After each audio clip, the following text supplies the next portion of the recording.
प्रशांत किशोर के बाद अब ममता बनर्जी ने कांग्रेस और राहुल गांधी पर सीधा निशाना साधा है। गोवा दौरे के आखिरी दिन ममता बनर्जी ने भी कहा कि पीएम मोदी की ताकत और ज्यादा बढ़ेगी क्योंकि कांग्रेस राजनीति को सीरियसली नहीं ले रही है। अब तक राहुल गांधी पर नॉन सीरियस राजनेता का आरोप लगता ही रहा है, लेकिन अब ममता बनर्जी ने उससे एक कदम आगे बढ़कर पूरी पार्टी को ही नॉन सीरियस कह डाला।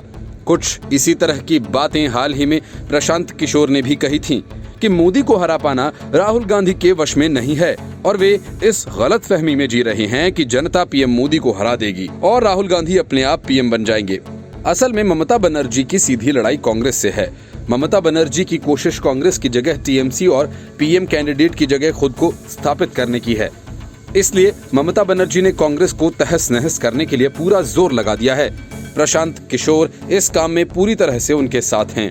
ममता बनर्जी ने कहा कि कांग्रेस राजनीति को गंभीरता से नहीं ले रही। ममता बनर्जी ने कांग्रेस पर गोवा में गठबंधन पर फैसला न लेने का भी आरोप लगाया। पणजी में ममता ने कहा कि कांग्रेस फैसला नहीं ले रही है, इसका अंजाम देश भुगत रहा है।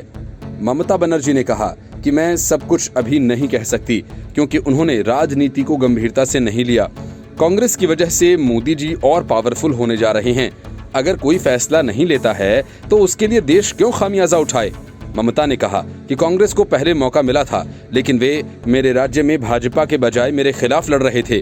टीएमसी ने गोवा की सभी 40 सीटों पर चुनाव लड़ने का ऐलान किया है। इससे पहले ममता ने भाजपा पर जमकर निशाना साधा। ममता बनर्जी ने कहा कि भाजपा ने अच्छे दिन का वादा किया था, लेकिन अब ये लोग देश को खत्म करने में जुटे हैं। उन्होंने कहा कि देश में महंगाई बढ़ रही है, जीएसटी से व्यापार प्रभावित हो रहे हैं, लेकिन भाजपा इन मुद्दों को हल करने में गंभीर नहीं है। इससे पहले गोवा फॉरवर्ड पार्टी के नेता विजय सरदेसाई ने ममता बनर्जी से मुलाकात की।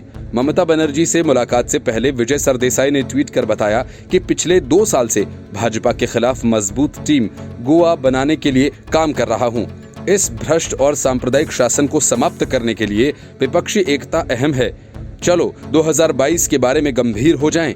गोवा में अगले साल विधानसभा चुनाव हैं। ममता बनर्जी भाजपा को सत्ता से बेदखल करने की कोशिश में जुटी हैं। इससे पहले गोवा में ममता बनर्जी की मौजूदगी में नफीसा अली और लिएंडर पेस ने टीएमसी की सदस्यता ली थी। ममता ने कहा कि दिल्ली की दादागिरी गोवा में नहीं चलेगी, गोवा अपने पैरों पर खड़ा होगा, हम उसकी मदद करेंगे। Bureau report, news of India.